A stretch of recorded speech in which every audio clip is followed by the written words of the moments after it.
လုံးပဲမင်္ဂလာပါဒီနေ့မှာတော့ငါးငယ်လုံးလေးကိုလာမျှဝေပေးတာပဲဖြစ်ပါတယ်။ငါ့ကိုတော့ဆိုလာဗီယာငါ့ကိုတုံးထားပါတယ်။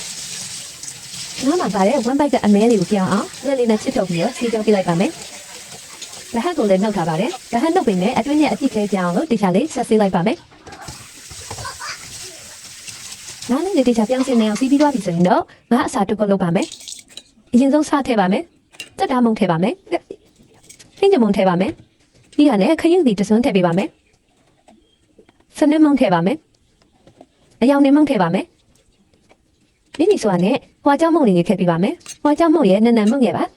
။တွတ်တွတ်ထောင်းထားလေးထည့်ပါမယ်။နန်းနန်းမဲ့အမြင့်ကိုထောင်းထားတာလေးထည့်ပါမယ်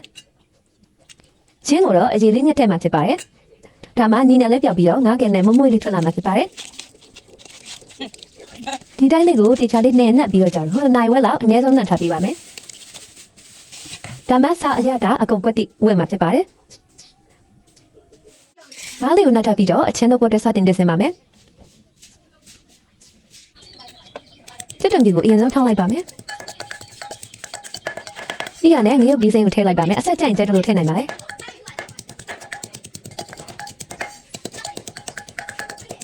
နားပြထားတဲ့ထဲမှာတော့ထညက်ခဲမပါပါဘူး။ဒါပေမဲ့ချိုးအတွက်ထညက်ခဲကိုတုံးပြထားပါတယ်။ပြီးတော့မှငပိတောင်လေးကိုလည်းနည်းနည်းထည့်လိုက်ပါမယ်။နမ်းမြရင်ထည့်ပါမယ်။စားထည့်ပါမယ်။ဟင်းညမုံထည့်ပါမယ်။တက်တာမုံလေးအနည်းငယ်ထည့်ပါမယ်။ပြီးရတယ်နမ်းမြလေးစိတ်လေးတွေကိုညှက်ထည့်လိုက်ပါမယ်။နမ်းမြလေးတွေကိုလည်းကြိုက်ပြီးတော့ထည့်လိုက်ပါမယ်။ရင်လေးအနည်းငယ်ထည့်ပေးလိုက်ပါမယ်။